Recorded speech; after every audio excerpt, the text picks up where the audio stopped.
Ladies and gentlemen, the next First Lady of the United States, Mrs. Melania Trump.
This is a story as uniquely American as the ideals and freedoms we all cherish. A story of a life dedicated to dreaming big. A story about giving back to the people in his beloved city. But most of all, this is a story about putting his country first. And it's a story best told in pictures. Young and confident, Donald Trump wasn't afraid to think big and build even bigger. And he left his mark on the New York skyline that greeted visitors from around the world. But he wasn't just an American entrepreneur. He became a folk hero. Celebrities and sports stars wanted to be seen with him. Politicians sought his approval. And New Yorkers just loved him. And he loved them back. And he gave back. Just one example, saving the Woolman skating rink. The Woolman skating rink in Central Park is open again. The city spent nearly 6 years and $12 million trying to fix it. And then to the rescue, developer Donald Trump. As Tracy Egan tells us now, he accomplished in 3.5 months what the city couldn't do in 6 years. Donald, you performed a great public service. There was no denying that Donald Trump was the toast of the town. But he was also something even more important, a patriotic American. And like many others, he was becoming increasingly troubled by the direction of our country. Because I really am tired of seeing what's happening with this country, how we're really making other people live like kings, and we're not. You've said, though, that if you did run for president, you believe you'd win. Well, I don't know. I think I'd win. I tell you what, I wouldn't go in to lose. I've never gone in to lose in my life. And if I did decide to do it, I think I'd be inclined. I would say that I would have a hell of a chance of winning, because I think people, I don't know how your audience feels, but I think people are tired of seeing the United States ripped off. But who would ever run for president and leave such a glamorous life? Appearances in movies, best-selling books, a widely popular TV show. But for Donald J. Trump, the calling to save his country was even stronger. The mission, more important. The number of Americans being left behind, too large. And so, in Donald Trump fashion, he announced he was running for president, in it to win. And he did.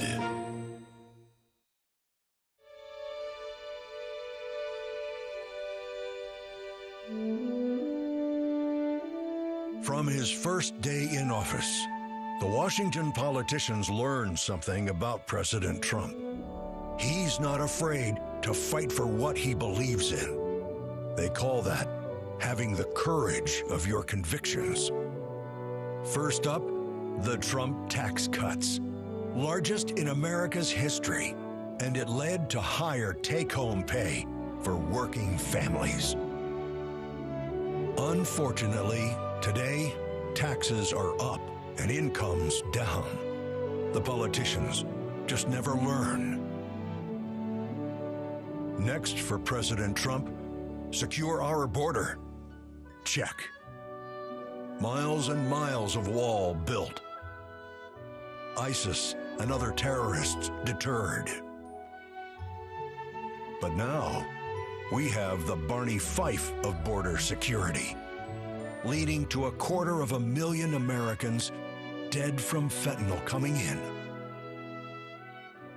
Brutal migrant crime spreading across America. And ISIS now here. President Trump promised he'd keep America out of endless wars. Welcome words to the families of our young men and women who serve. And another promise kept. He started by strengthening our military, then traveled the world, meeting with our allies, and even with our main adversaries, just so they understood that America's strength and resolve was back. Because that's what a strong commander-in-chief does. And it led to a stable world at peace and our troops safe. Today, a different story. Our enemies smelled weakness, then set the world on fire. Putin saw it, then invaded Ukraine. Hamas saw it, then started a war in the Middle East.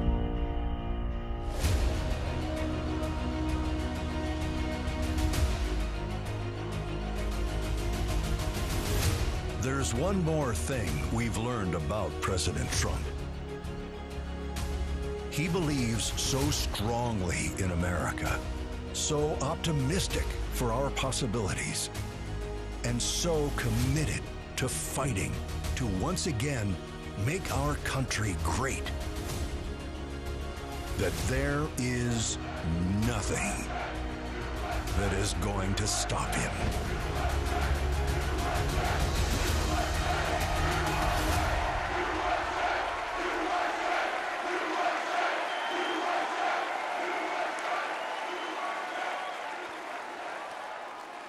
Ladies and gentlemen, please welcome Kid Rock.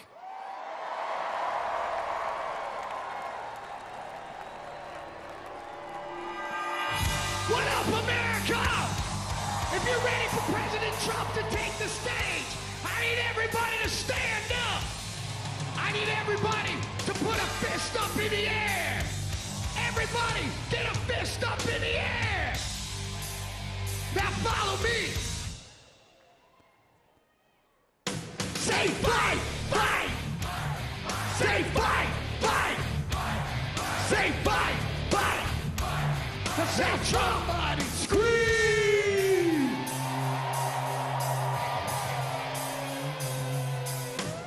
The devil without a cause.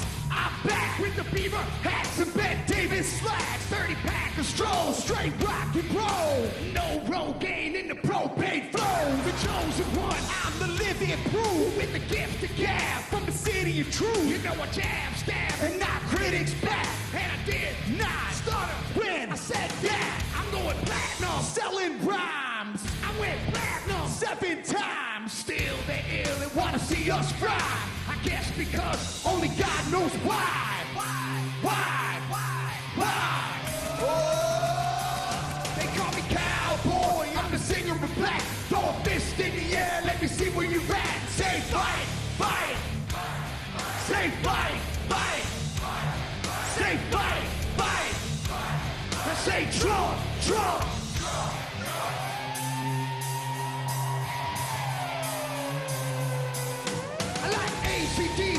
and ZZ Top.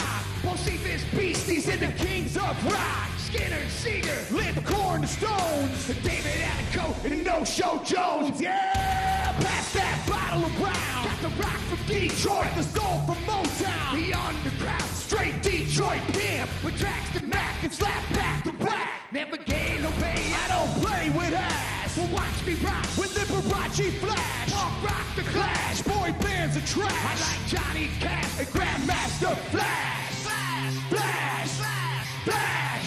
Oh, they call me Cowboy. I'm a singer of black. Throw a fist in the air. Let me see where you're at. Say fight, fight. Say fight, fight. Say fight, fight. I say Trump, Trump.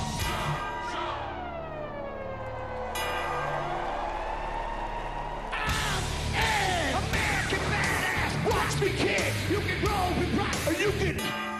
I'm the ultimate. I'm like Amazing Grace. I'm on rock and roll. Let me rock this place. All super fly. Living double wide. Psychon fly. The big dog can ride. Bam sack to share. Bringing flash to flare. Got the long hair swinging middle finger in the air. Snakeskin boots, 65 Chevelle. See me ride and sin and hit a rebel, yeah. I won't live to tell. So if you do, rock for freedom and rock for truth. Who knew I'd blow like Oklahoma, Florida, Georgia, Arizona. Smell the aroma and check my hits. I know it stinks in here, cause Trump's the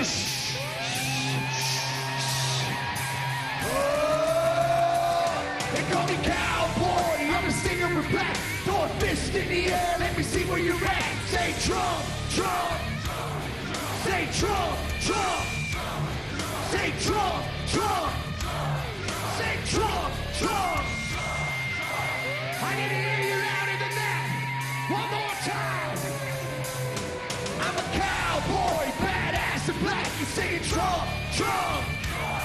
From side to side, from front to back. Come on, Trump, Trump. I put Detroit City back on the map. We singing Trump, Trump. Kid Rock's in the house. This is where I'm at. Ladies and gentlemen, get ready for the most patriotic American badass on earth, President Donald J. Trump. But first, another American badass, my brother, Dana White. God bless America.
Good evening, ladies and gentlemen.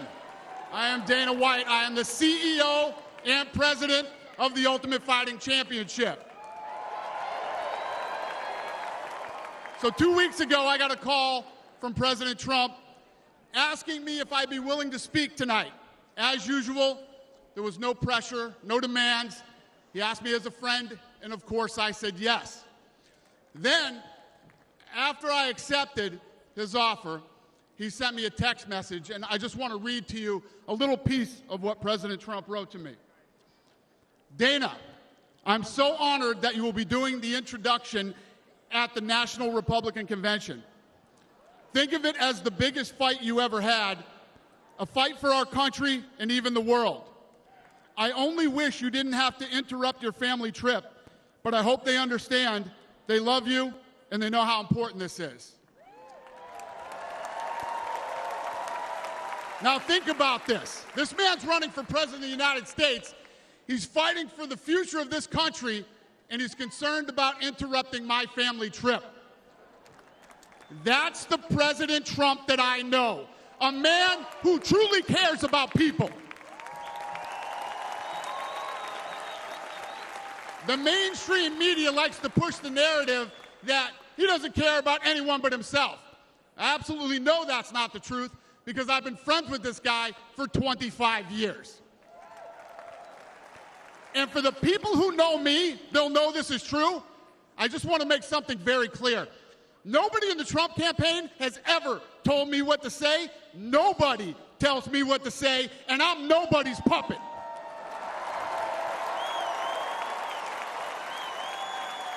And I'm not telling you what to think. I'm telling you what I know. And I know President Trump. I know President Trump is a fighter. I've been saying this since 2015. Now look at what's happened over the last 10 years. We have all seen it with our own eyes. I'm in the tough guy business, and this man is the toughest, most resilient human being that I've ever met in my life.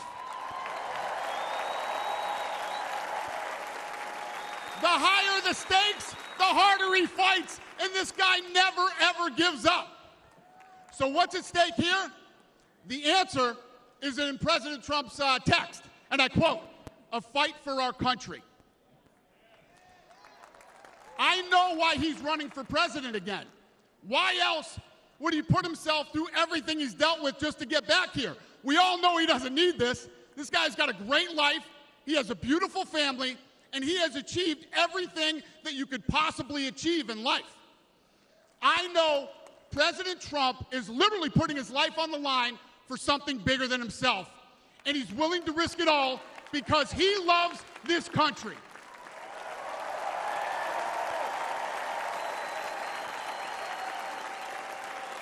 And I know he wants what's best for the American people, all American people.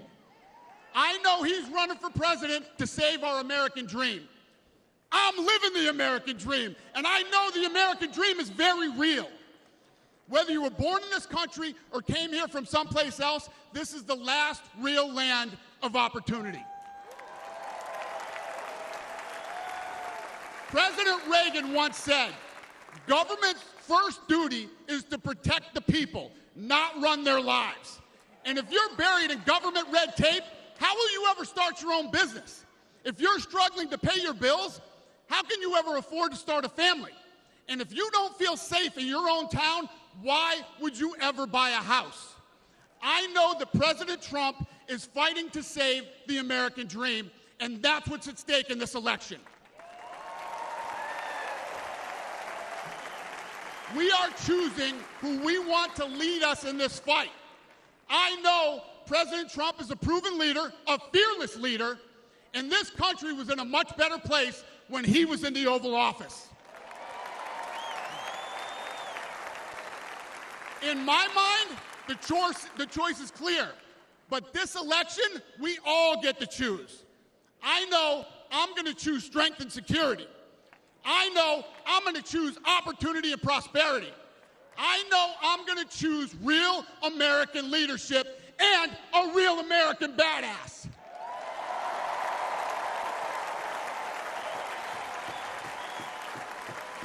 And I'm not telling you what choice to make, and I'm not telling you what to think. I'm telling you what I know. I know America needs a strong leader, and the world needs a strong America.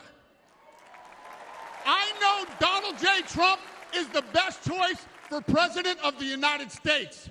My fellow Americans, it is my honor to introduce the 45th and soon-to-be 47th President of the United States, Donald J. Trump.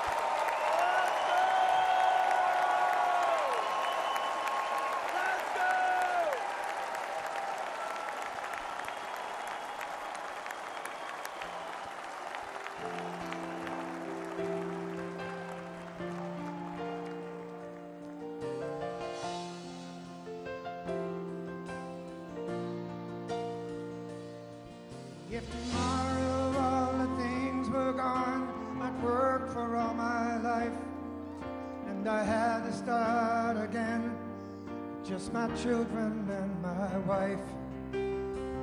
Thank my lucky stars to be living here today, 'cause our flag still stands for freedom, and they can't take that away. And I'm proud to be an American, where at least I know I'm free, and I won't forget the men who died, who gave that right to me, and I gladly stand up next to you and defend her still today, 'cause there ain't no doubt I love this land. Sing it. God bless the USA.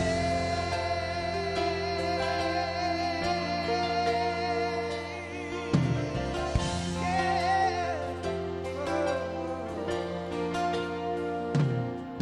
From the lakes of Minnesota to the hills of Tennessee, across the plains of Texas, from sea to shining sea, from Detroit to Houston and New York to LA, there's pride in every American heart, and it's time we stand and say that I'm proud to be an American, where at least I know I'm free, and I won't forget the men who died, who gave that right to me, and I gladly stand up next to you and defend her still today, 'cause there ain't no doubt I love this land. God bless the USA.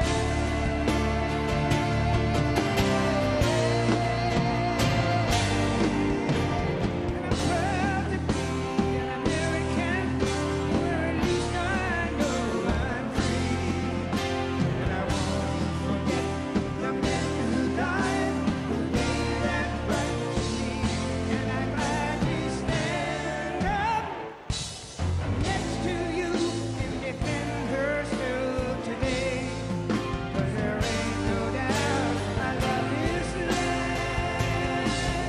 God bless the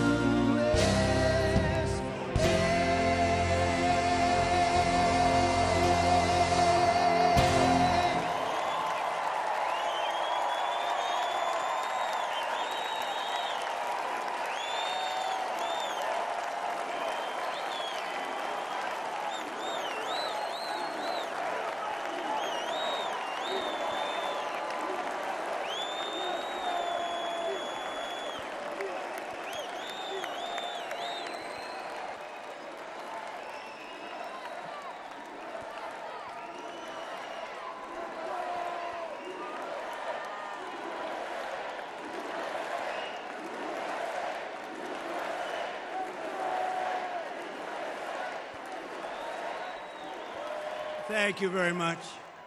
Thank you very, very much. Wow. And thank you, Dana. Thank you, Kid Rock, sometimes referred to as Bob. And thank you, Lee, right from the beginning. Thank you very much. What a talent. What a beautiful, beautiful song. Thank you. Friends, delegates, and fellow citizens, I stand before you this evening with a message of confidence, strength, and hope.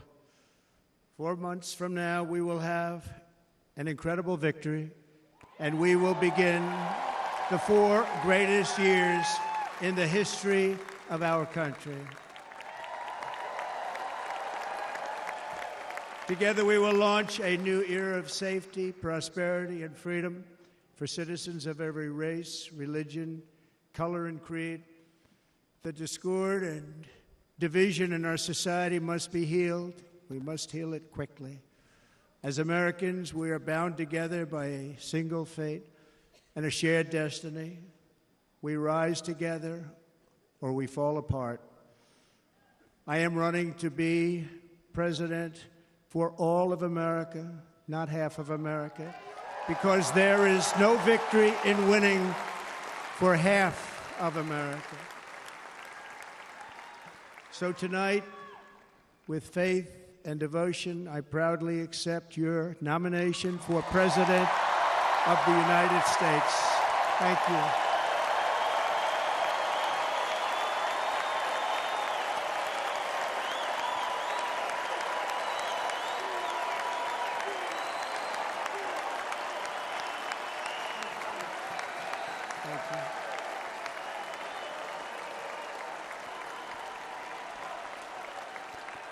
Thank you very much.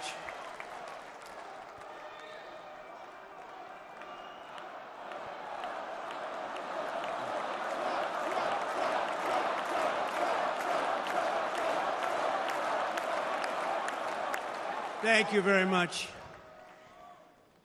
And we will do it right. We're going to do it right. Let me begin this evening by expressing my gratitude to the American people for your outpouring of love and support following the assassination attempt at my rally on Saturday.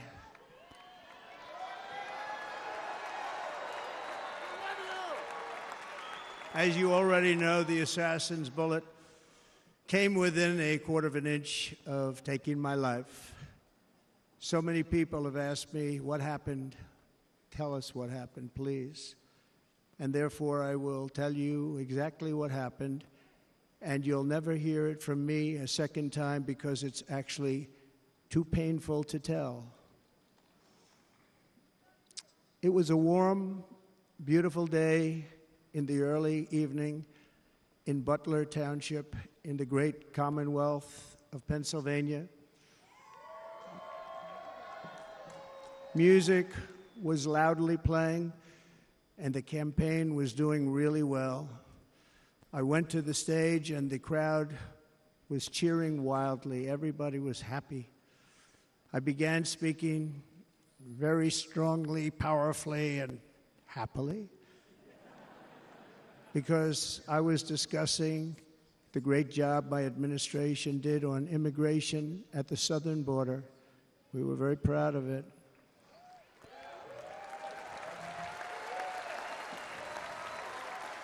Behind me and to the right was a large screen that was displaying a chart of border crossings under my leadership. The numbers were absolutely amazing. In order to see the chart, I started to, like this, turn to my right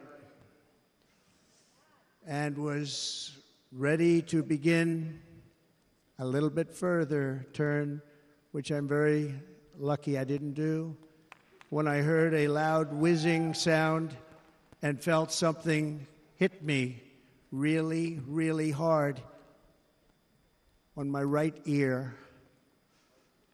I said to myself, wow, what was that? It can only be a bullet. And moved my right hand to my ear, brought it down. My hand was covered with blood, just absolutely blood all over the place. I immediately knew it was very serious, that we were under attack, and in one movement proceeded to drop to the ground. Bullets were continuing to fly as very brave Secret Service agents rushed to the stage, and they really did. They rushed to the stage.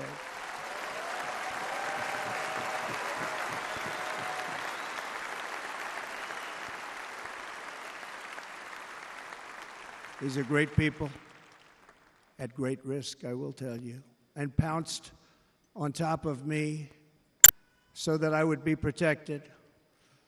There was blood pouring everywhere, and yet, in a certain way, I felt very safe because I had God on my side. I felt that.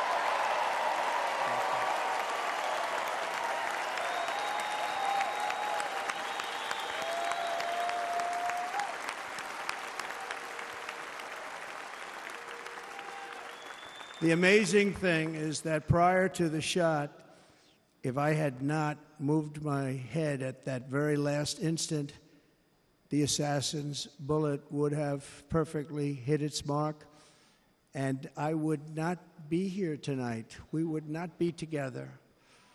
The most incredible aspect of what took place on that terrible evening in the fading sun was actually seen later.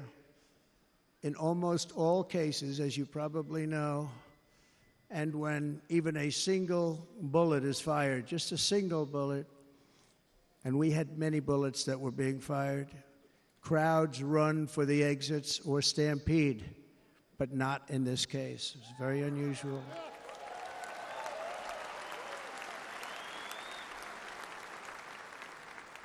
This massive crowd of tens of thousands of people stood by and didn't move an inch. In fact, many of them bravely but automatically stood up looking for where the sniper would be. They knew immediately it was a sniper, and then began pointing at him. You can see that if you look at the group behind me. That was just a small group compared to what was in front. Nobody ran, and by not stampeding, many lives were saved. But that isn't the reason that they didn't move. The reason is that they knew I was in very serious trouble. They saw it. They saw me go down. They saw the blood and thought, actually most did, that I was dead. They knew it was a shot to the head. They saw the blood. And there's an interesting statistic. The ears are the bloodiest part. If something happens with the ears, they bleed more than any other part of the body. For whatever reason, the doctors told me that. I said, why is there so much blood? He said, it's the ears. They bleed more. So we learned something, but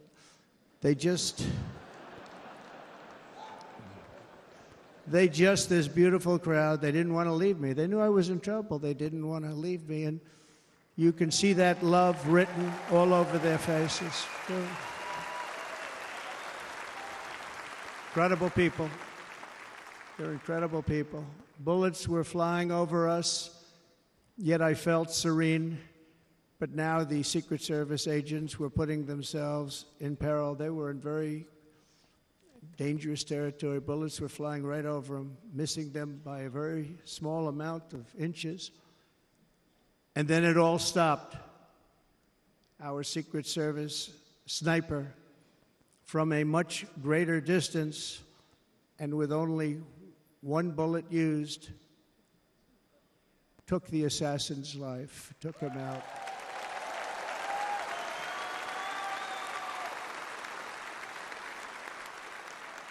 I'm not supposed to be here tonight. Not supposed to be here. No.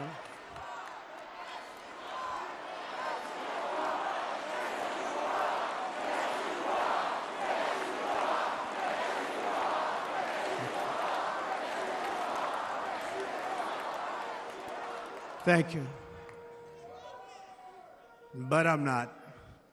And I'll tell you, I stand before you in this arena only by the grace of Almighty God.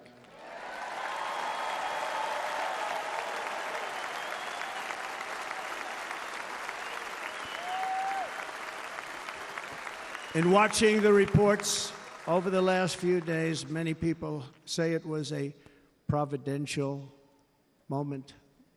Probably was. When I rose, surrounded by Secret Service, the crowd was confused because they thought I was dead, and there was great, great sorrow. I could see that on their faces as I looked out. They didn't know I was looking out. They thought it was over. But I could see it, and I wanted to do something to let them know I was okay. I raised my right arm, looked at the thousands and thousands of people that were breathlessly waiting, and started shouting, "Fight, fight, fight."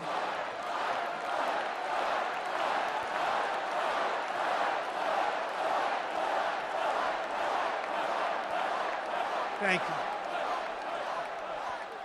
you. Once my clenched fist went up, and it was high into the air. You've all seen that. The crowd realized I was okay and roared with pride for our country like no crowd I have ever heard before. Never heard anything like it. For the rest of my life, I will be grateful for the love shown by that giant audience of patriots that stood bravely on that fateful evening in Pennsylvania. Tragically, the shooter claimed the life of one of our fellow Americans, Corey, comparator, unbelievable person, everybody tells me. Unbelievable. And seriously wounded, two other great warriors, spoke to them today, David Dutch and James Copenhaver, two great people. I also spoke to all three families of these tremendous people. Our love and prayers are with them and always will be. We're never going to forget them. They came for a great rally. They were serious Trumpsters, I want to tell you. They were serious Trumpsters and still are. But Corey, unfortunately, we have to use the past tense. He was incredible. He was a highly respected former fire chief, respected by everybody. Was accompanied by his wife, Helen, incredible woman. I spoke to her today, devastated, and two precious daughters. He lost his life selflessly acting as a human shield to protect them from flying bullets. He went right over the top of them and was hit. What a fine man he was.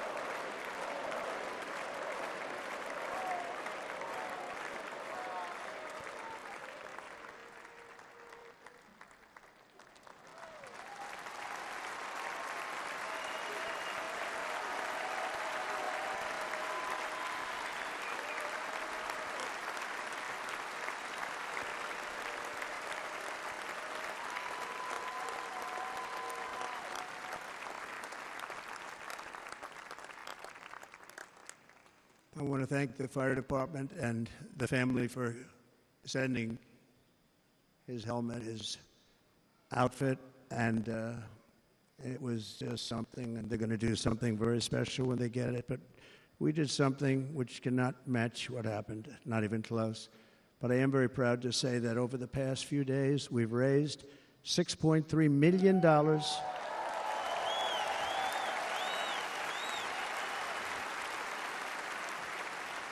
for the families of David, James, and Corey, including from a friend of mine just called up. He sent me a check right here. I just got it. $1 million from Dan Newland. Thank you, Dan. And again, when speaking to the family, I told them, I said, well, I'm going to be sending you a lot of money, but it can't compensate. They all said the same thing. You're right, sir. We appreciate so much what you're doing, but nothing can take the place in the case of Corey. And the other two, by the way, they were very, very seriously injured, but now they're doing very well. They're going to be okay. They're going to be doing very well.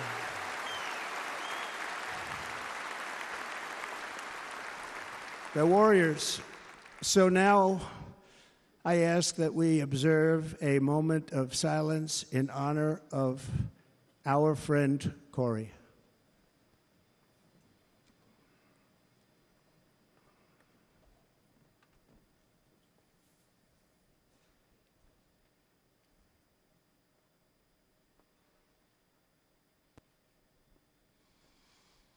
There is no greater love than to lay down one's life for others. This is the spirit that forged America in her darkest hours, and this is the love that will lead America back to the summit of human achievement and greatness. This is what we need. Despite such a heinous attack, we unite this evening more determined than ever. I am more determined than ever, and so are you. So is everybody in this room.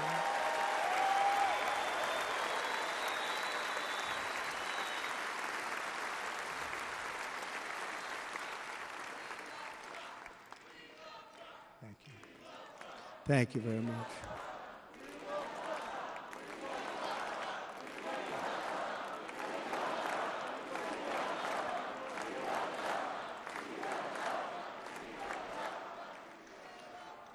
Our resolve is unbroken and our purpose is unchanged to deliver a government that serves the American people better than ever before.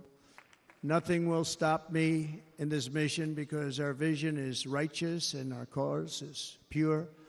No matter what obstacle comes our way, we will not break, we will not bend, we will not back down, and I will never stop fighting for you, your family, and our magnificent country. Never.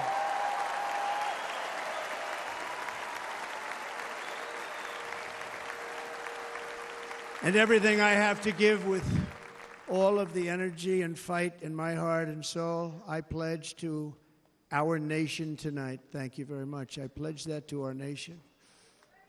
We're going to turn our nation around, and we're going to do it very quickly. Thank you.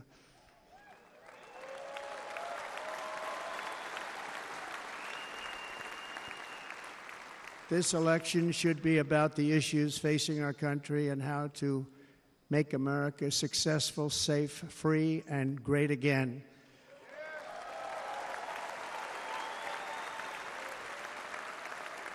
In an age when our politics too often divide us, now is the time to remember that we are all fellow citizens. We are one nation under God, indivisible, with liberty and justice for all.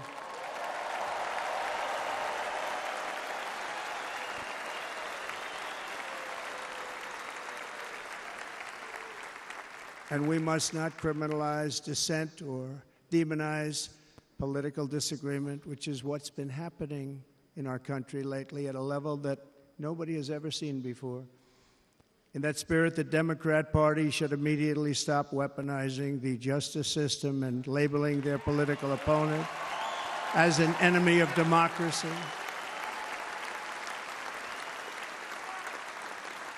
Especially since that is not true. In fact, I am the one saving democracy for the people of our country.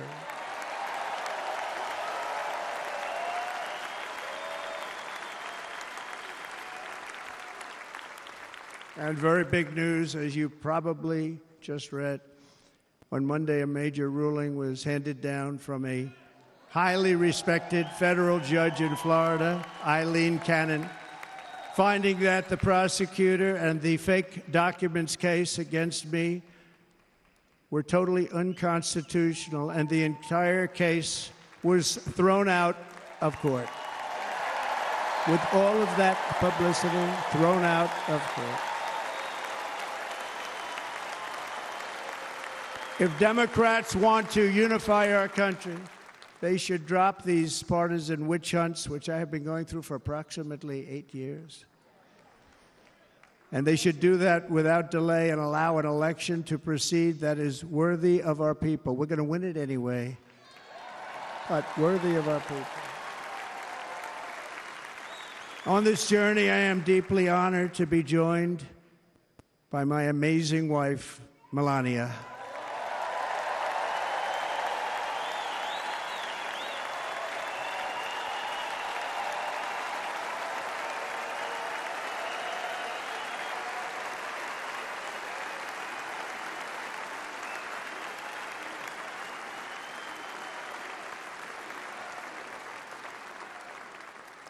And Melania, thank you very much. You also did something really beautiful, a letter to America calling for national unity, and it really took the Republican Party by surprise, I will tell you. It was beautiful.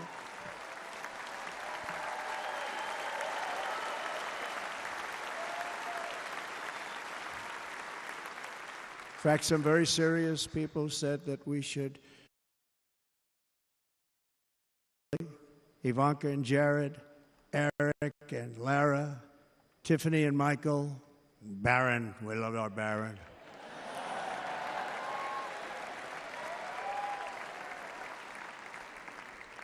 And of course, my 10 wonderful grandchildren. You saw a few of them up there on my lap before.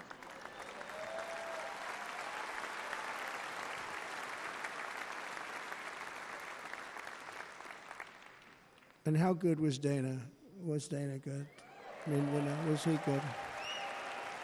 He was on probably the only vacation he's had in about, maybe ever, because he works, but about 10 years with his wife, very far away. I won't tell you where, but very, very far away, beautiful place.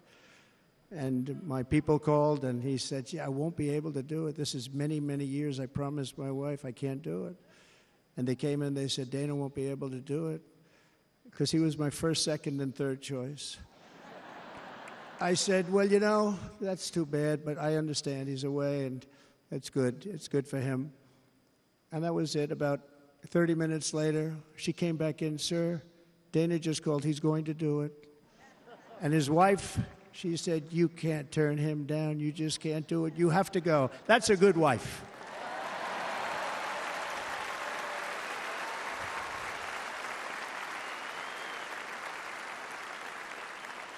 So he got on a plane. He got here a little while ago. Now he's going to get on the plane in a little while, and he's going to go back home to his wife.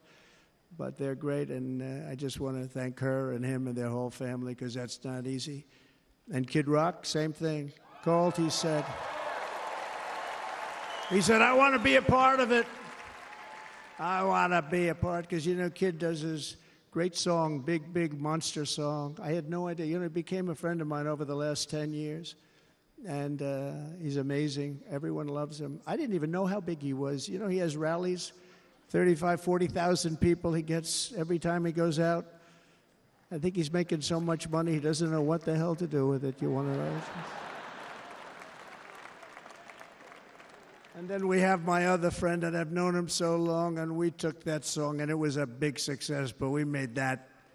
I saw a chart of great songs to America. That was #1 on the chart recently, #1. So that's Lee Greenwood, a very special, beautiful person. He's a beautiful man.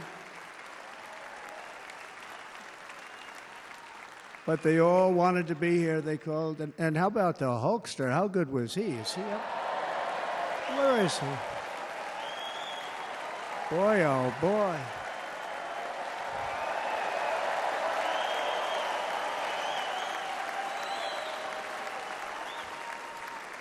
They may call that entertainment. I know about entertainment, but when he used to lift a 350-pound man over his shoulders and then bench press him 2 rows into the audience, I say maybe entertainment, but he is one strong son of a gun. I will tell you, I watched it many times. There aren't a lot of entertainers that can do that, right? You were fantastic. Thank you very much. Followed by Eric. What was that all about? Boy, that was good. I didn't want to really come up here.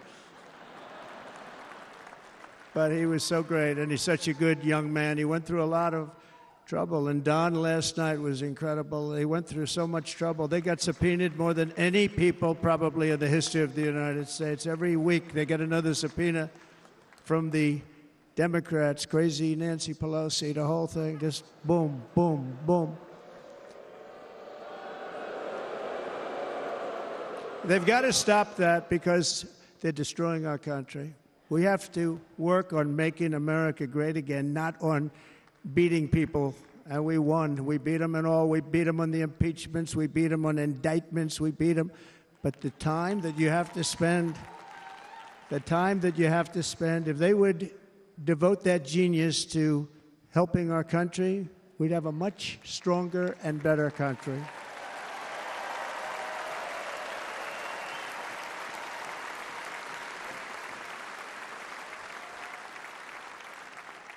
And Jason, the biggest star in country music. Jason, thank you for being here. Jason, thank you very much. Jason Aldean, he's good. I like his wife even better, by the way. She's here. Thank you, Jason. But I'm thrilled to have a new friend and partner fighting by my side, the next Vice President of the United States, the current Senator from Ohio, J.D. Vance, and his incredible wife, Usha.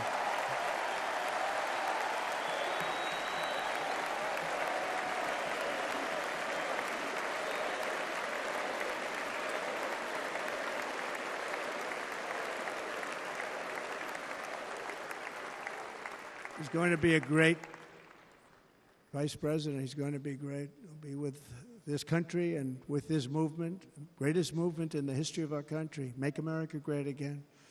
When they criticize it, they say, we're going to try and stop MAGA. I said, MAGA is Make America Great Again. What are you going to stop? There's nothing to stop. Then they say, oh, that's right. It's very tough to fight it. And all of the people that did try and fight it have failed. But he's going to be with us for a long time, and it was an honor to select him. Great, great student at Yale. His wife was a great student at Yale. They met at Yale. These are two smart people. So, J.D., you're going to be doing this for a long time. Enjoy the ride.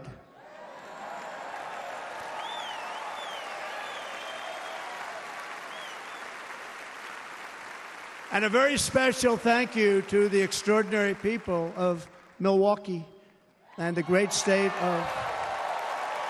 Oh, there they are. There they are. You are so easy to spot. And Green Bay's going to have a good team this year, right? They're going to have a good team. They're going to have a good team.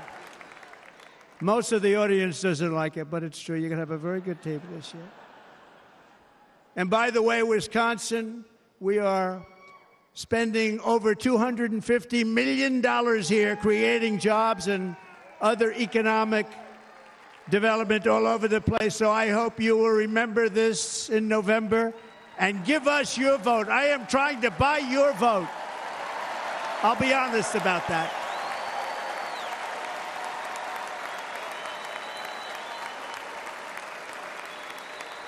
And I promise we will make Wisconsin great again. We're going to make it. Thank you, Mr. Governor. Thank you very much. Thank you. I'm here tonight to lay out a vision for the whole nation, to every citizen, whether you're a young or old man or woman, Democrat, Republican, or independent, black or white, Asian or Hispanic. I extend to you a hand of loyalty and of friendship. Together we will lead America to new heights of greatness like the world has never seen before. We were right there in the first term. We got hit with COVID. We did a great job. Nobody knew what it was, but nobody's ever seen an economy pre-COVID. And then we handed over a stock market that was substantially higher than just prior to COVID. Coming in, did a great job. Never got credit for that. We got credit for the war and defeating ISIS and so many things, the great economy, the biggest tax cuts ever, the biggest regulation cuts ever, the creation of Space Force, the rebuilding of our military. We did so much. We did so much. Right to try. Right to try is a big deal. We got right to try. They were trying to get that for 52 years. Somebody's terminally ill. And hopefully there's nobody in this audience, but it does happen a lot. They're terminally ill and they can't use our new space-age drugs and other things that we are way ahead. We have the greatest doctors in the world, the greatest laboratories in the world, and you can't do it. They've been trying to get that approved for 52 years. Wasn't that easy? The insurance companies didn't want to do it. They didn't want the risk. The labs didn't want to do it because if it didn't work, people are pretty far down the line toward death. They didn't want to do it. The doctors didn't want to have it on their records, so I got everybody into an office. 52 years they tried. Sounds simple, but it's not. And I got them to agree that somebody that needs it will, instead of going to Asia or Europe or someplace, or if you have no money going home and dying, just die. We got them to sign an agreement, agree to it, where they're not going to sue anybody. They're going to get all of this stuff. They're going to get it really fast. And what's happened is we're saving thousands and thousands of lives. It's incredible. Right to try. It's a great feeling. Under our leadership, the United States will be respected again. No nation will question our power. No enemy will doubt our might. Our borders will be totally secure. Our economy will soar. We will return law and order to our streets, patriotism to our schools, and importantly, we will restore peace, stability, and harmony all throughout the world. But to achieve this future, we must first rescue our nation from failed and even incompetent leadership. We have totally incompetent leadership. This will be the most important election in the history of our country. Under the current administration, we are indeed a nation in decline. We have an inflation crisis that is making life unaffordable, ravaging the incomes of working and low-income families, and crushing, just simply crushing our people like never before. They've never seen anything like it.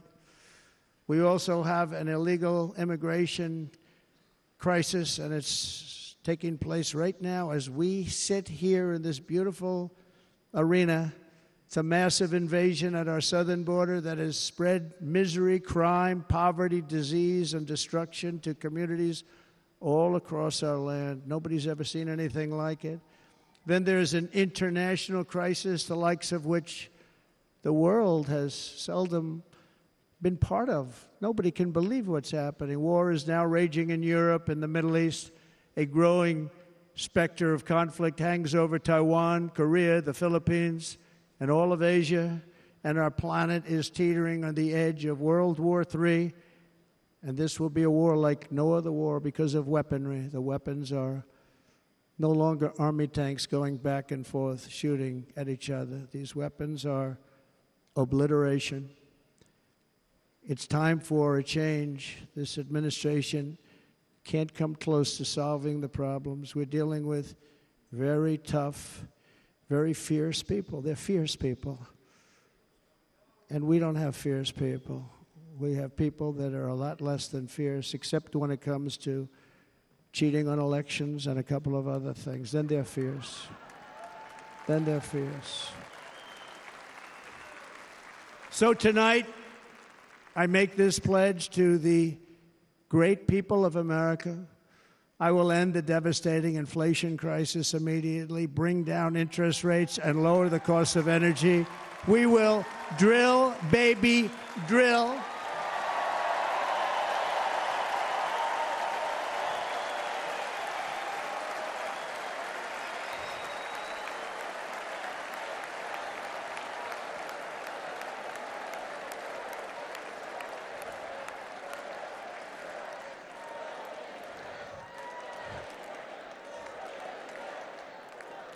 Can you believe what they're doing?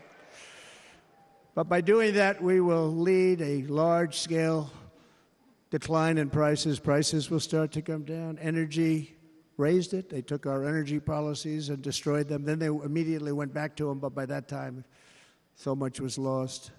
But we will do it at levels that nobody's ever seen before, and we'll end lots of different things. We'll start paying off debt and start lowering taxes even further. We gave you the largest tax cut.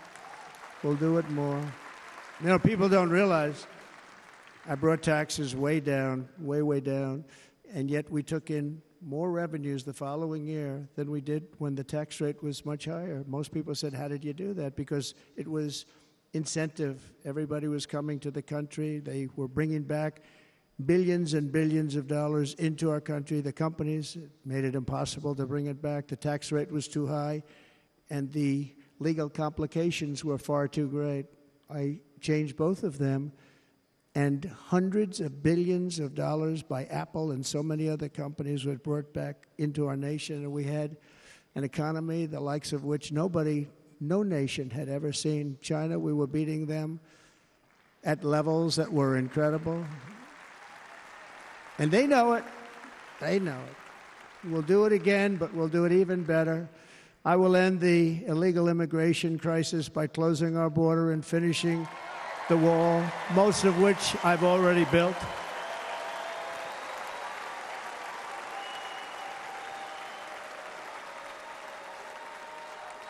On the wall, we were dealing with a very difficult Congress. And I said, oh, that's okay. We won't go to Congress. I call it an invasion. We gave our military almost $800 billion, I said, I'm going to take a little of that money because this is an invasion, and we built, most of the wall is already built, and we built it through using the funds because what's better than that? We have to stop the invasion into our country that's killing hundreds of thousands of people a year. We're not going to let that happen. I will end every single international crisis that the current administration has created, including the horrible war with Russia and Ukraine, which would have never happened if I was president, and the war caused by the attack on Israel, which would have never happened if I was president. Iran was broke. Iran had no money. Now Iran has $250 billion. They made it all over the last 2.5 years. They were broke. I watched the other day on a show called Deface the Nation. Has anyone seen it? And they had a congressman who was a Democrat say, well, whether you like him or not, Iran was broke dealing with Trump. I told China and other countries, if you buy from Iran, we will not let you do any business in this country, and we will put tariffs on every product you do send in of 100% or more. And they said to me, well, I think that's about it. They weren't going to buy any oil. And they were ready to make a deal. Iran was going to make a deal with us. And then we had that horrible, horrible result that we'll never let happen again. The election result, we're never going to let that happen again. They used COVID to cheat. We're never going to let it happen again. And they took off all the sanctions, and they did everything possible for Iran. And now Iran is very close to having a nuclear weapon, which would have never happened. This is a shame what this administration, the damage that this administration has done. And I say it often, if you took the 10 worst presidents in the history of the United States, think of it, the 10 worst, added them up, they will not have done the damage that Biden has done. Only going to use the term once. Biden. I'm not going to use the name anymore, just one time. The damage that he's done to this country is unthinkable. It's unthinkable. Together we will restore vision, strength, competence, and we're going to have a thing called common sense making most of our decisions, actually. It's all common sense. Just a few short years ago, under my presidency, we had the most secure border and best economy in the history of our country, in the history of the world. We had the greatest economy in the history of the world. We had never done anything like it. We were beating every country, including China, by leaps and bounds. Nobody had seen anything like it. We had no inflation. Soaring incomes were going. Nobody can believe it. You can't believe what happened 4 years ago is happening now in reverse. And the world was at peace. Inflation has been a killer for our country. No matter what you make it doesn't matter because inflation is eating you alive. People that were putting away money, they were making great wages, the highest they've ever made, but they were putting away a lot of money. Now they are just being destroyed. They're not putting away anything. They're barely living. They're going into savings accounts. They're taking out their money to live because of inflation. Inflation, remember, it's called a country buster. You can go back to Germany from 100 years ago. You can go back to any country that suffered great inflation, and we've suffered the worst inflation we've ever had. But go back and see what's happened to those countries. We've had the worst inflation we've ever had under this person. But in less than 4 years, our opponents have turned incredible success into unparalleled tragedy and failure. It's been a tremendous failure. Today, our cities are flooded with illegal aliens. Americans are being squeezed out of the labor force, and their jobs are taken. And by the way, you know who's taking the jobs that are created? 107% of those jobs are taken by illegal aliens. And you know who's being hurt the most by millions of people pouring into our country? The black population and the Hispanic population, because they're taking the jobs from our black population, our Hispanic population, and they're also taking them from unions. The unions are suffering because of it. Thank you. Thank you. I like you too. Thank you very much. Inflation has wiped out the life savings of our citizens and forced the middle class into a state of depression and despair. That's what it is. It's despair and depression. We cannot and will not let this continue. Less than 4 years ago, we were a great nation, and we will soon be a great nation again. We're going to be a great nation again.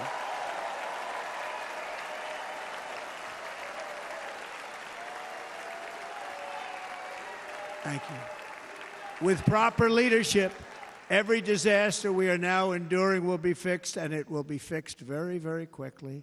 So tonight, whether you've supported me in the past or not, I hope you will support me in the future, because I will bring back the American dream. That's what we're going to do. You don't even hear about the American dream anymore.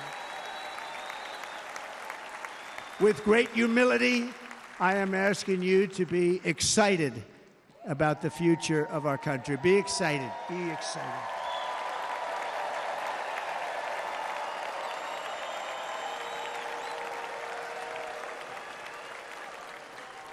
And by the way, the news reports, look at all of those big networks. Look at them. They're all here.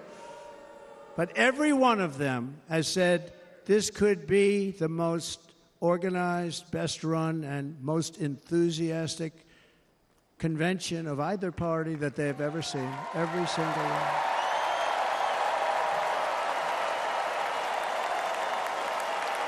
And it's true. It's true. And there's love in the room. There's great love in the room.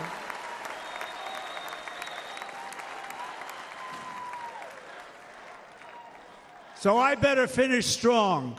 Otherwise, we'll blow it, and we can't let that happen.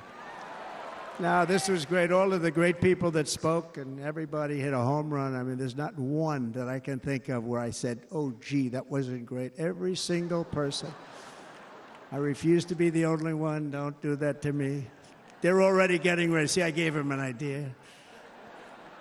Now, this was a great convention. This was, I think we're actually going to go home and miss it. You know, usually with a first of all, look at these crowds. You'd never have this at a convention. Look at these crowds.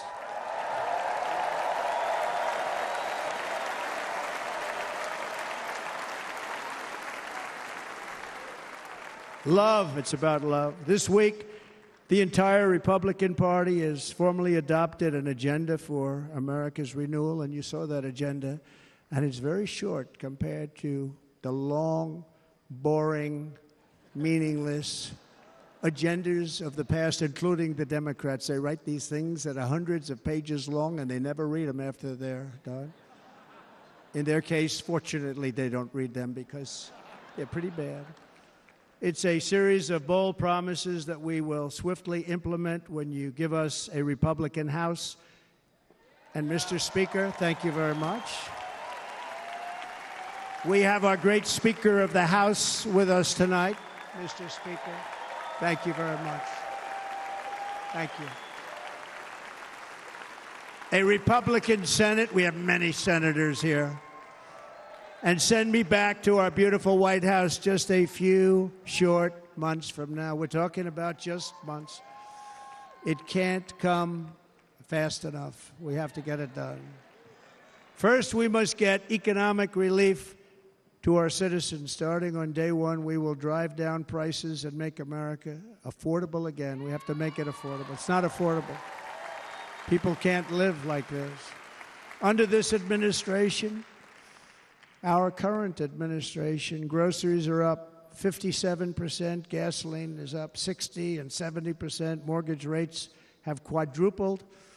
And the fact is, it doesn't matter what they are because you can't get the money anyway. You can't buy houses. Young people can't get any financing to buy a house. The total household costs have increased an average of $28,000 per family under this administration.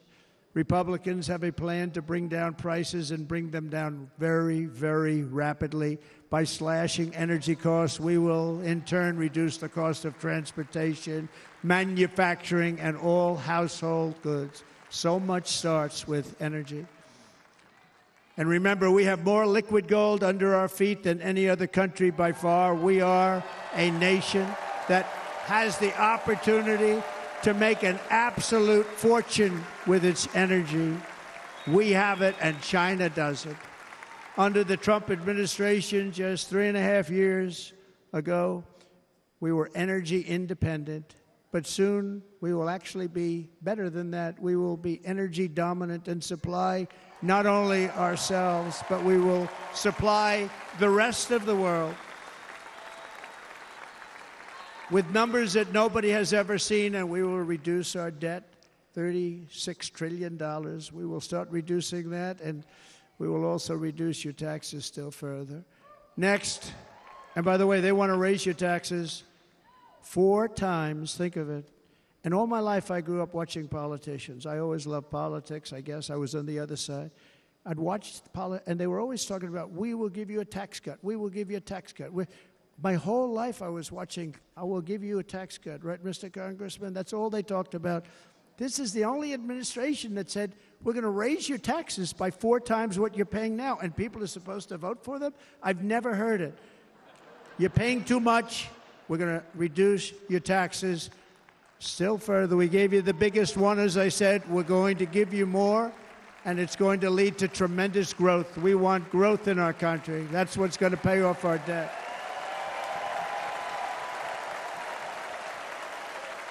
And next, we will end the ridiculous and actually incredible waste of taxpayer dollars that is fueling the inflation crisis. They spent trillions of dollars on things having to do with the Green New Scam. It's a scam.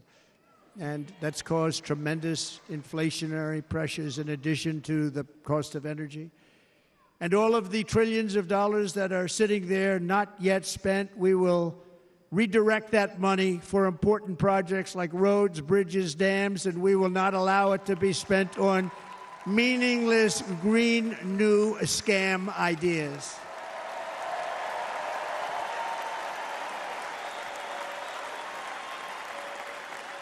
And I will end the electric vehicle mandate on day 1.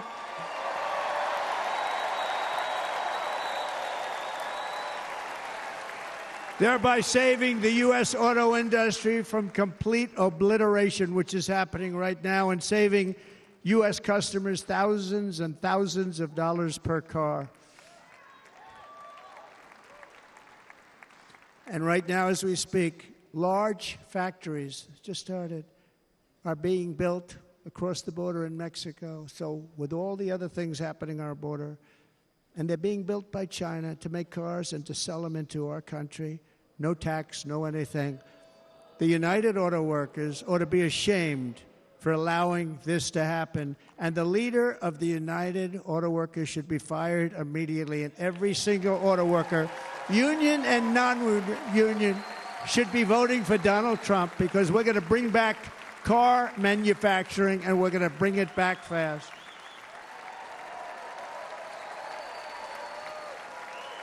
They're building some of the largest auto plants anywhere in the world. Think of it, in the world. We're going to bring it back. We're going to make them. We don't mind that happening, but those plants are going to be built in the United States, and our people are going to man those plants.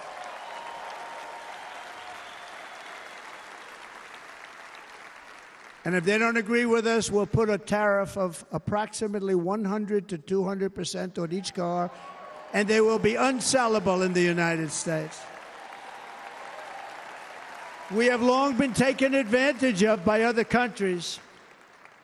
And think of it, oftentimes these other countries are considered so-called allies. They've taken advantage of us for years. We lose jobs, we lose revenue, and they gain everything and wipe out our businesses, wipe out our people. I stopped it for 4 years. I stopped it, and we're really ready to make changes like nobody had seen before. And remember, USMCA, I got rid of NAFTA, the worst trade deal ever made, and replaced it with USMCA, which is, they say, the best trade deal ever made. Actually, probably the best trade deal was the deal I made with China, where they buy $50 billion worth of our product. They were buying nothing. They buy $50 billion worth. They had to. But I don't even talk about it because of COVID. I don't even mention it, frankly, because of what happened with the China virus.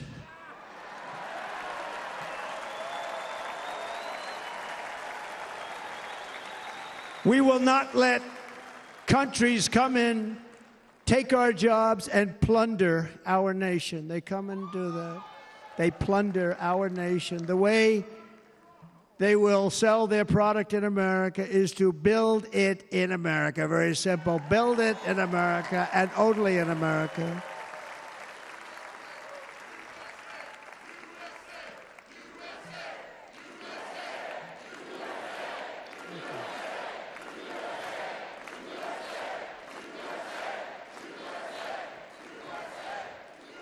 And this very simple formula, and Congress has to go along with us, and they will. This very simple formula will create massive numbers of jobs. We will take over the auto industry again, and many, many hundreds of thousands of jobs. We lost so many jobs over the years. If you go back 20, 25 years, they've stolen, going to China and Mexico, about 68% of our auto industry manufacturing jobs. We're going to get them all back. We're going to get them all back, every one of them. At the center of our plan for economic relief are massive tax cuts for workers that include something else that's turned out to be very popular, actually. Here it's very popular in this building and all those hotels that I saw that are so nice. I'm staying in a nice one.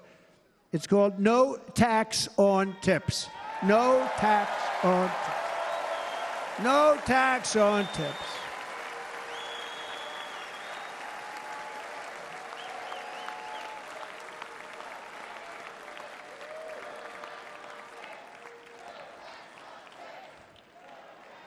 I got that by having dinner recently in Nevada, where we're leading by about 14 points.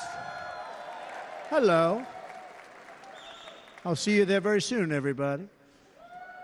And we're having dinner at a beautiful restaurant in the Trump building on the Strip, and it's a great building, and the waitress comes over. How's everything going? A really nice person. How's everything? Oh, sir, it's so tough. The government's after me all the time on tips, tips, tips. I said, well, they give you cash. Would they be able to find him? She said, actually, and I didn't know this, she said, very little cash is given. It's all put right on the check. And they come in and they take so much of our money, it's just ridiculous, and they don't believe anything we say. And they've just hired, as you know, 88,000 agents to go after him even more. And I said, this shows the level of my, most people go out, they hire consultants, they pay them millions of dollars. But I said to her, let me just ask you a question. Would you be happy if you had no tax on tips? She said, what a great idea. I got my information from a very smart waitress. That's better than spending millions of dollars. And everybody loves it.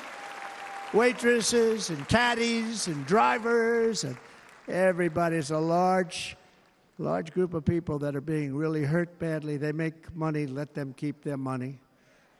I'm going to protect Social Security and Medicare. Democrats are going to destroy Social Security and Medicare because all of these people, by the millions they're coming in, they're going to be on Social Security and Medicare and other things, and you're not able to afford it. They are destroying your Social Security and your Medicare.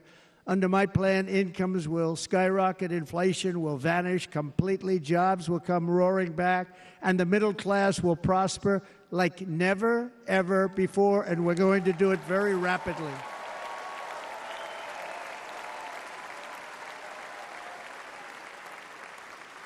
But no hope or dream we have for America can succeed unless we stop the illegal immigrant invasion, the worst that's ever been seen anywhere in the world. There's never been an invasion like this anywhere. Third world countries would fight with sticks and stones not to let this happen.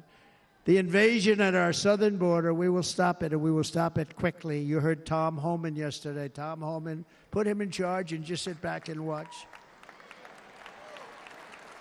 Brandon Judd of Border Patrol, he's incredible. These guys, they really, their job is a lot easier if they don't have to do anything, but they want to. They're patriots. Brandon Judd, Border Patrol, ICE. ICE goes out. You have to see what ICE does with MS-13. You have these are probably the worst gang, and ICE goes in there. And I know a lot of people in these rows here, and they're very tough people, but they don't want to do this job. They'll go into a pack of MS-13 killers. They're the worst probably the worst gangs in the world. And we have thousands of them. I moved thousands and thousands out in my 4 years. We moved them out, and it was a pleasure. But ICE would go right into a pack of these killers, and you see fists flying, you see everything flying, and then they take them. They put them in a paddy wagon. They take them back, and they get them out of our country. And the other countries weren't accepting them back, and I called up, and I said, tell them that we're not giving them economic aid anymore. And the next day, I got calls from all of these countries that were terminated. Billions of dollars we spend on economic aid to countries that does us, frankly, no good. And the next day I was called by everybody. I couldn't take all the calls. Sir, what's the problem? I said, you won't take your killers back that you sent in caravans into America. You won't take them back. Well, sir, if you'd like us to, we would give very serious consideration to doing that. And within 24 hours, they were being taken back. For years and years, when I first came in, they said President Obama tried to get him to go back, and they wouldn't accept him. They'd put planes on the runway so you couldn't leave the plane. They'd close the road so you couldn't take the buses. They'd all have to turn back. As soon as I said no more economic aid of any kind to any country that does that, they called back and they said, sir, it would be our great honor to take MS to end this border nightmare and fully restore the sacred and sovereign borders of the United States of America, and we're going to do that on day one.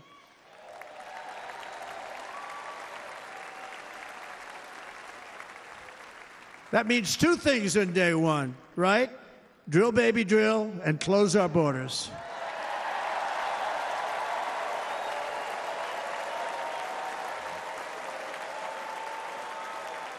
And by the way, and I think everybody as a Republican, as a patriot in this room, and most Democrats, we want people to come into our country, but they have to come into our country legally. Legally. Less than 4 years ago, I handed this administration the strongest border in American history.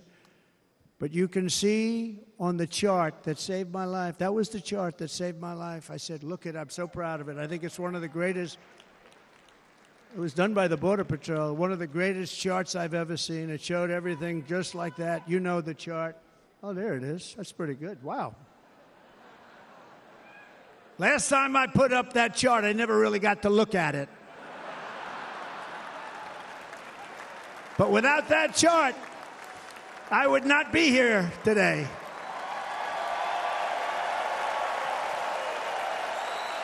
Never got to look at it.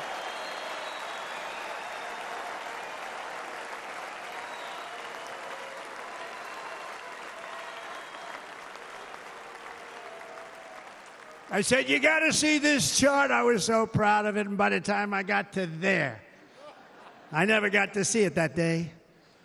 But I'm seeing it now, and I was very proud. If you look at the arrow on the bottom, that's the lowest level, the one on the bottom, heavy red arrow. That's the lowest level of illegal immigrants ever to come into our country in recorded history, right there.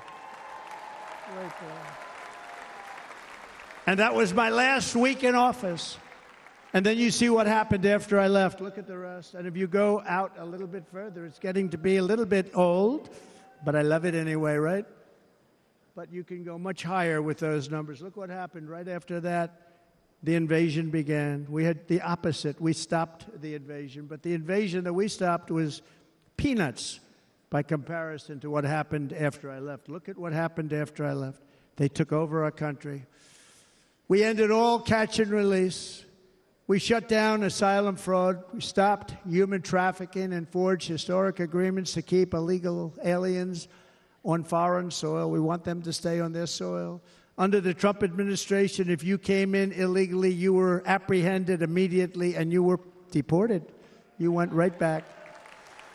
The current administration terminated every single one of those great Trump policies that I put in place to seal the border. I wanted a sealed border. Again, come in, but come in legally. You know how unfair it is? So many people, hundreds of thousands of people, have been working for years to come into our country. And now they see these people pour into our country at levels that are unprecedented. It's so unfair.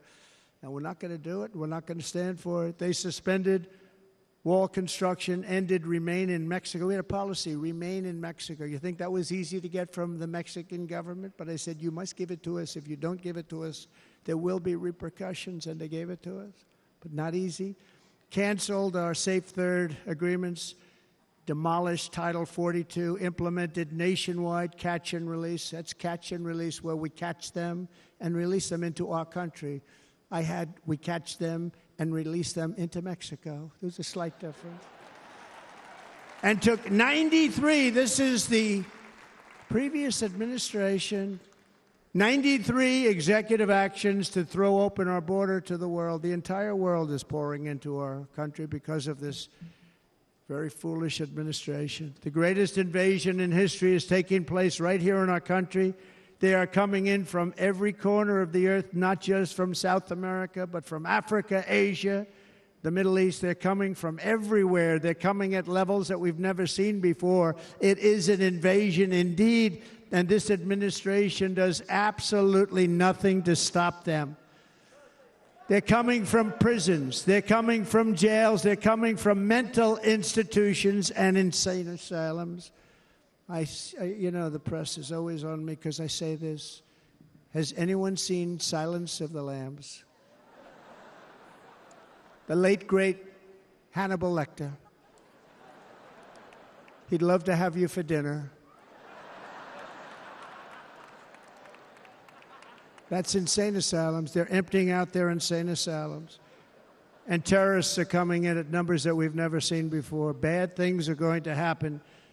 Meanwhile, our crime rate is going up, while crime statistics all over the world are going down, because they're taking their criminals and they're putting them into our country.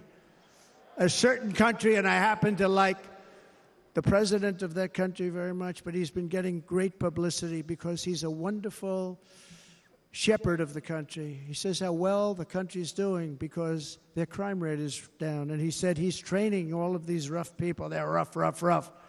He's training them. And I've been reading about this for 2 years. I think, oh, that's wonderful. Let's take a look at it.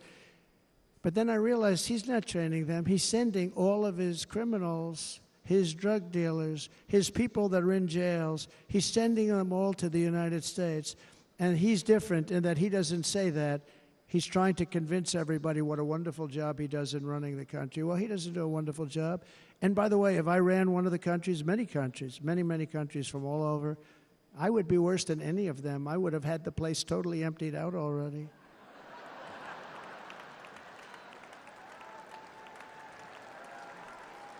But we become a dumping ground for the rest of the world, which is laughing at us. They think we're stupid. And they can't believe that they're getting away with what they're getting away with, but they're not going to be getting away with it for long. That's what I can tell you.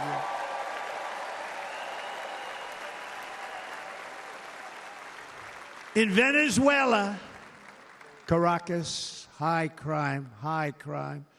Caracas, Venezuela. Really a dangerous place, but not anymore. Because in Venezuela, crime is down 72%. In fact, if they would ever win this election, I hate to even say that, we will have our next Republican convention in Venezuela because it will be safe. Our cities will be so unsafe, we will not be able to have it there. In El Salvador, murders are down by 70%. Why are they down? Now, he would have you convinced that because he's trained murderers to be wonderful people. No. They're down because they're sending their murderers to the United States of America. This is going to be very bad.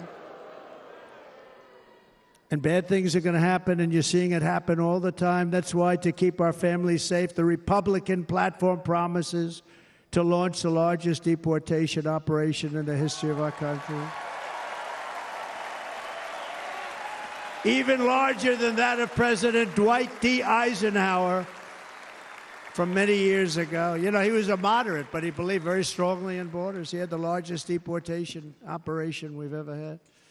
Just recently, I spoke to the grieving mother of Jocelyn Nungary, a wonderful woman, a precious 12-year-old girl from Houston who last month was tied up, assaulted, and strangled to death after walking to the convenience store just a block away from her house. Her body was dumped near the side of the road in a shallow creek, found by some onlookers who couldn't believe what they had witnessed. Charged with Jocelyn's heinous murder are 2 illegal aliens from Venezuela who came across our border, were in custody, and were then released into the country by this horrible, horrible administration that we have right now. I also met recently with the heartbroken mother and sister of Rachel Morin. Rachel was a 37-year-old mom of 5 beautiful children who was brutally raped and murdered while out on a run. She wanted to keep herself in good shape. It was very important to her. She was murdered. The monster responsible first killed another woman in El Salvador before he was led into America by the White House. This White House let them in. He then attacked a 9-year-old girl and her mother in a home invasion in Los Angeles before murdering Rachel in Maryland. Traveled all throughout the country, doing tremendous damage. Rachel's mother will never be the same. I spent time with her. She will never be the same. I've also met with the wonderful family of Laken Riley, the brilliant 22-year-old nursing student. She was so proud of being first in her class, who was out for a jog on the campus of the University of Georgia when she was assaulted, beaten, and horrifically killed. Yet another American life was stolen by a criminal alien set free by this administration. And these were incredible people we're talking about. These were incredible people who died. Tonight, America, this is my vow. I will not let these killers and criminals into our country.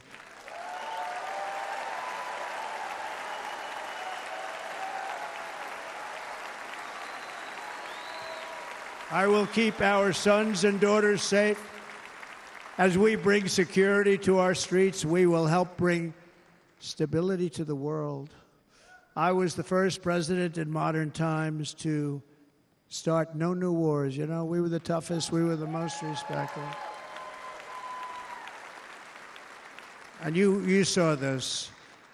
Hungry, strong country, run by a very powerful, tough leader. He's a tough guy. Press doesn't like him because he's tough. And he came out recently. They were asking him at an interview, the whole world is exploding. What's happening? What's going on? Viktor Orban, Prime Minister of Hungary, very tough man. He said, I don't want people coming into my country and blowing up our shopping centers and killing people. But they said to him, tell us what's going wrong, what's happening, what is it? He said, there's only one way you're going to solve it. You got to bring President Trump back to the United States because he kept everybody at bay.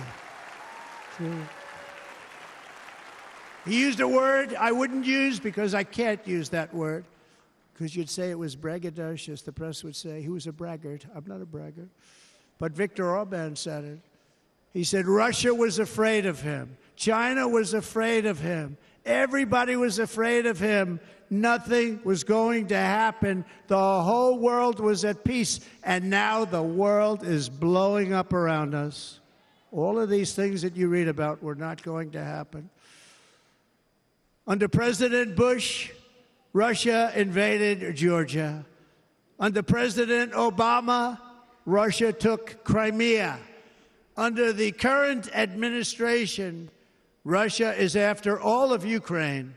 Under President Trump, Russia took nothing.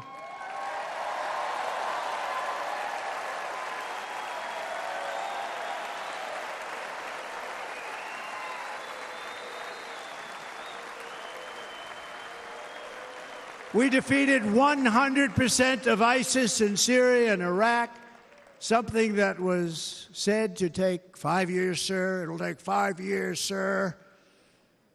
We did it in a matter of a couple of months. We have a great military. Our military is not woke. It's just some of the fools on top that are woke.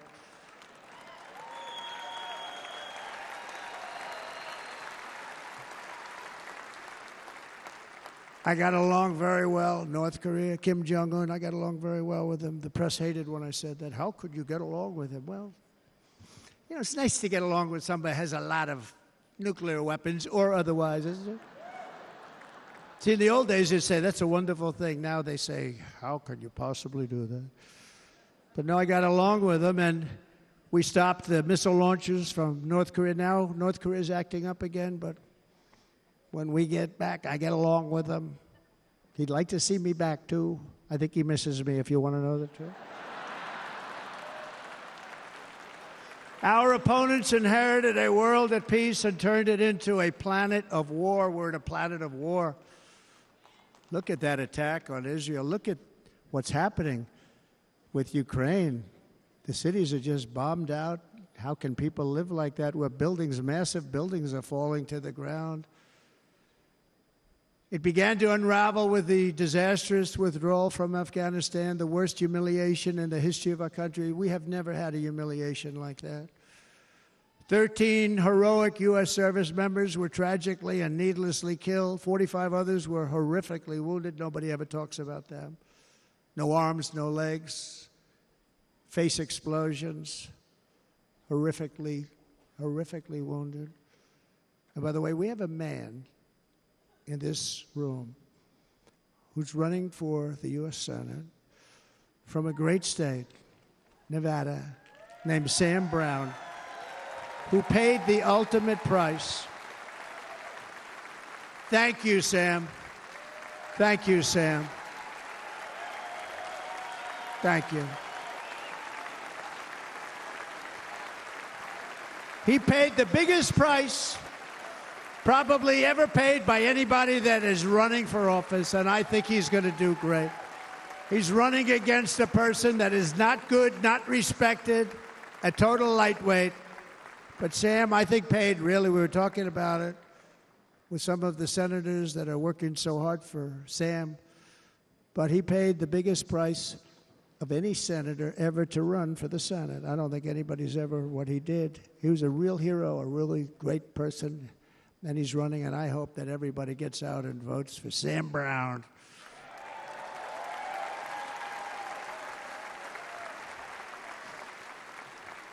And we also left behind $85 billion worth of military equipment, along with many American citizens were left behind. Many, many American citizens, emboldened by that disaster. Russia invaded Ukraine. They saw this group of people that were incompetent. We took the soldiers out first. No, we're going to take the soldiers out second. If they would have followed my plan, we had a great plan. But the plan only kicked in if they did everything perfectly, and they weren't doing things perfectly, so we said it doesn't kick in. You know, 18 months in Afghanistan, we didn't have one, so they were killing them left and right, snipers. And I spoke to the head of the Taliban. You've heard this story. Abdul, still there, still the head of the Taliban. The press got on me, why would you speak to him? I said, because that's where the killing is. I don't have to speak to somebody that has nothing to do with it. And I told him, don't ever do that. Don't ever do that again. Don't ever, ever do that again. You've got to stop. Because during the Obama administration, many great people and soldiers, but a lot of soldiers were being killed from long distance. I said, if you keep doing that, you're going to be hit harder than anybody's ever been hit by a country before.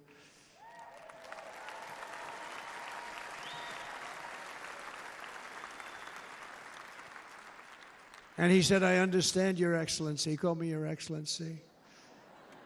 I wonder if he calls the other guy Your Excellency. I doubt it. The other guy gave him everything. I mean, what kind of a deal was that? He walked out, gave him everything. Do you know that right now Afghanistan is one of the largest sellers of weapons in the world? They're selling the brand new, beautiful weapons that we gave them. But think of it, he actually said to me, but why do you show me a picture of my home? I said, you'll have to ask your people or one of your wives. But he could figure it out. And for 18 months, we had not one attack on an American soldier by the Taliban. 18 months.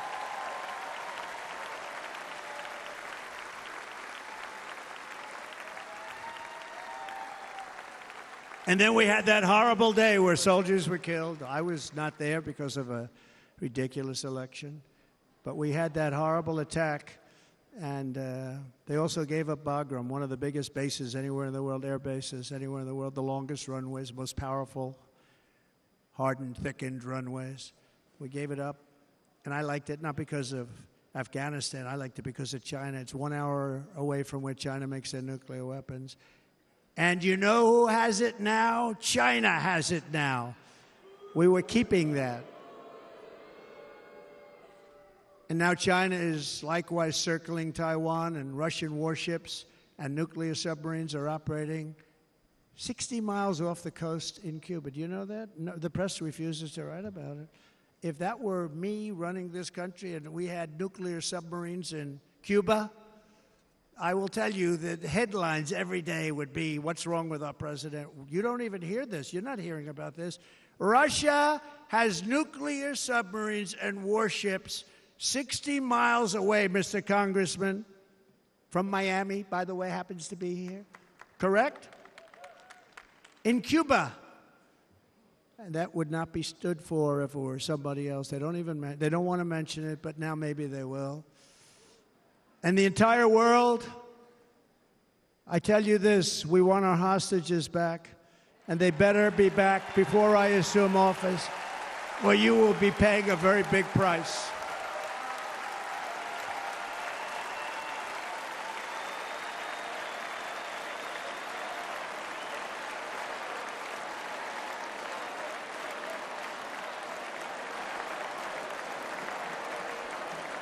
With our victory in November, the years of war, weakness, and chaos will be over. I don't have wars. I had no wars other than ISIS, which I defeated, but that was a war that was started. We had no wars. I could stop wars with a telephone call.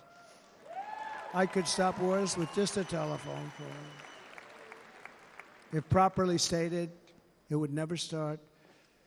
We will replenish our military and build an Iron Dome missile defense system to ensure that no enemy can strike our homeland.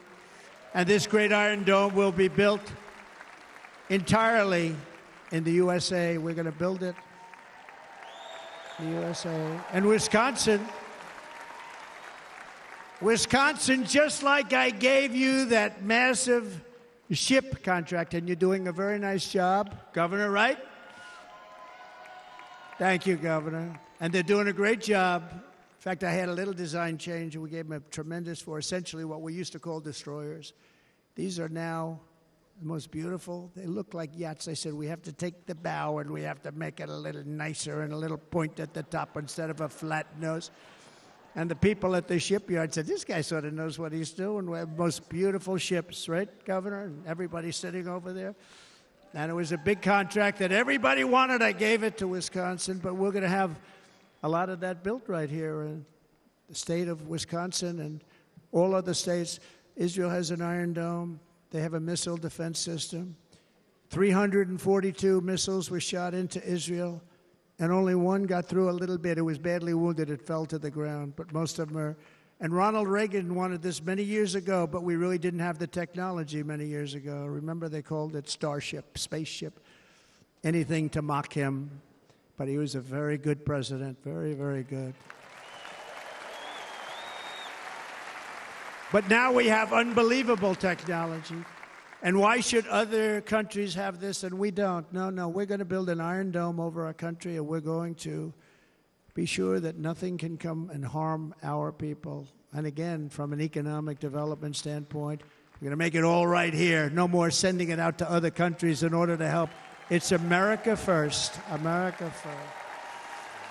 We will unleash the power of American innovation. And as we do, we will soon be on the verge of finding the cures to cancer, Alzheimer's disease, and many other diseases. We're going to get to the bottom of it. You remember this gentleman that I don't want to mention other than one time I had to, because when you say the 10 worst, I had to do it. I didn't want anybody to be confused.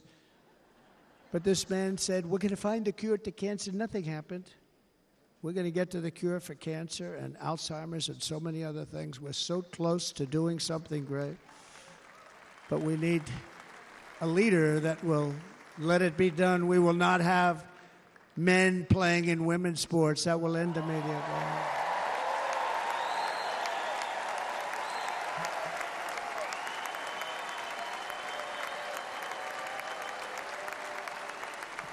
And we will restore and renovate our nation's once great cities, making them safe, clean, and beautiful again.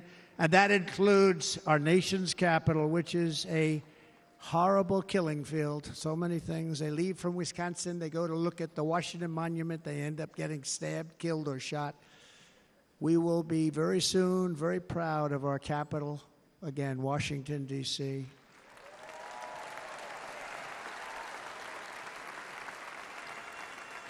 America is on the cusp of a new golden age, but we will have the courage to seize it. We're going to take it. We're going to make it a current. We're going to bring this into a golden age like never seen before. Remember this, China wants to do it. Japan wants to do it. All of these countries want to do it. We have to produce massive amounts of energy if we're going to produce the new. If you look at some of the things that have been done and some of the things that we're going to do, but AI needs literally twice the electricity that's available now in our country. Can you imagine? But instead, we're spending places where they recharge electric cars. They built 8 chargers at a certain location toward the Midwest. 8 chargers for $9 billion. Think of them as a tank for filling up your gas. Think of it. They spent $9 billion on 8 chargers, 3 of which didn't work. And if you were going to do this all over our country, this crazy electric mandate, if you're going to do this and by the way, I'm all for electric. They have their application. But if somebody wants to buy a gas-powered car, gasoline-powered car, or a hybrid, they're going to be able to do it. And we're going to make that change on day 1.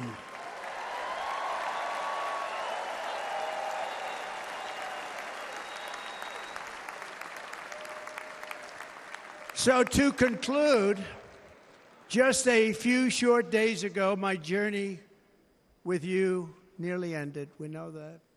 And yet, here we are tonight, all gathered together, talking about the future, promise, and a total renewal of a thing we love very much. It's called America. We live in a world of miracles. None of us knows God's plan or where life's adventure will take us. I want to thank Franklin Graham for being here tonight. He's an outstanding man.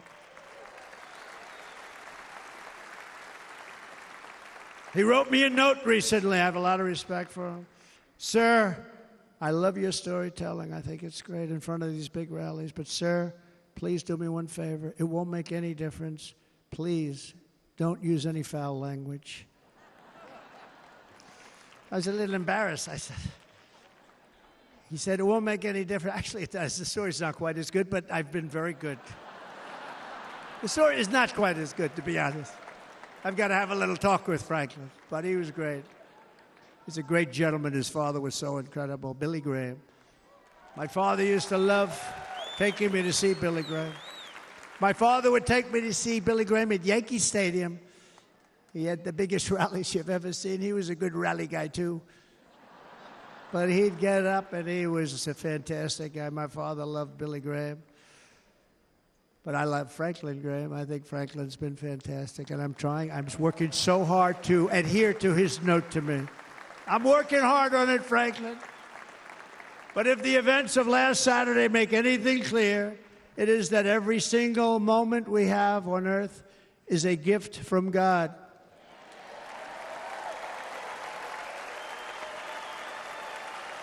We have to make the most of every day for the people and for the country that we love. The attacker in Pennsylvania wanted to stop our movement, but the truth is the movement has never been about me. It has always been about you. It's your movement. It's the biggest movement in the history of our country by far. Can't be stopped. It can't be stopped. It has always been about the hardworking, patriotic citizens of America. For too long, our nation has settled for too little. We settled for too little. We've given everything to other nations, to other people. You have been told to lower your expectations and to accept less for your families. I am here tonight with the opposite message. Your expectations are not big enough, not big enough. It is time to start expecting and demanding the best leadership in the world, leadership that is bold, dynamic, relentless, and fearless. We can do that. We are Americans. Ambition is our heritage. Greatness is our birthright. But as long as our energies are spent fighting each other, our destiny will remain out of reach, and that's not acceptable. We must instead take that energy and use it to realize our country's true potential and write our own thrilling chapter of the American story. We can do it together. We will unite. We are going to come together, and success will bring us together.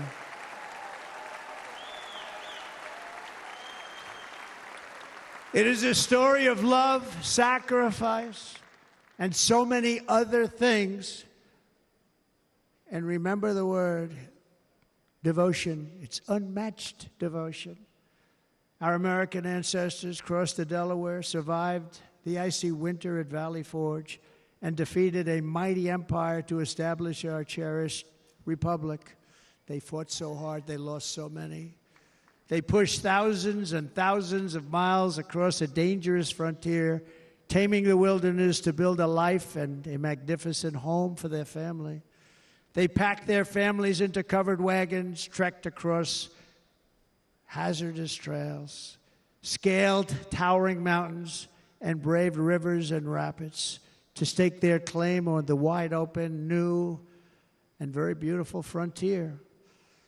When our way of life was threatened, American patriots marched onto the battlefield, raced into enemy strongholds, and stared down death and stared down those enemies to keep alive the flame of freedom. At Yorktown, Gettysburg, and Midway, they joined the roll call of immortal heroes. So many just so many heroes, so many great, great people. And we have to cherish those people. We can't forget those people. We have to cherish those people.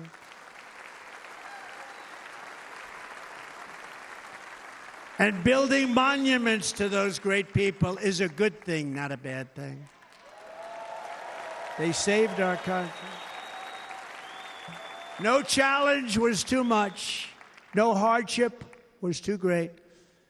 No enemy was too fierce. Together, these patriots soldiered on and endured, and they prevailed because they had faith in each other, faith in their country, and above all, they had faith in their God.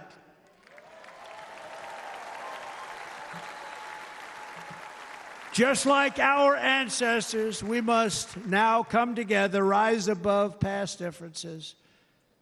Any disagreements have to be put aside and go forward, united as one people, one nation, pledging allegiance to one great, beautiful, I think it's so beautiful, American flag. Tonight I ask for your partnership, for your support, and I am humbly asking for your vote. I want your vote. It's going to make our country great again. Every day I will strive to honor the trust you have placed in me, and I will never, ever let you down. I promise that. I will never let you down. To all of the forgotten men and women who have been neglected, abandoned, and left behind, you will be forgotten no longer. We will press forward, and together we will win, win, win.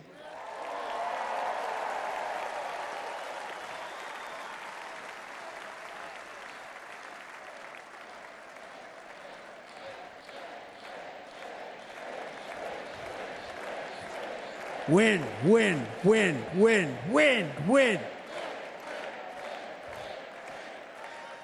Nothing will sway us, nothing will slow us, and no one will ever stop us. No matter what dangers come our way, no matter what obstacles lie in our path, we will keep striving toward our shared and glorious destiny, and we will not fail. We will not fail. Together we will save this country. We will restore the republic and we will usher in the rich and wonderful tomorrows that our people so truly deserve. America's future will be bigger, better, bolder, brighter, happier, stronger, freer, greater, and more united than ever before.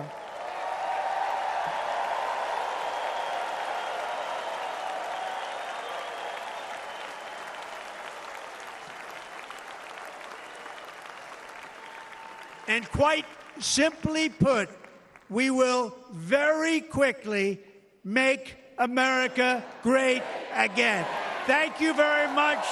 Thank you very much, Wisconsin. God bless you. God bless you, Wisconsin, and God bless the United States of America, our great country. Thank you very much, everybody. Thank you.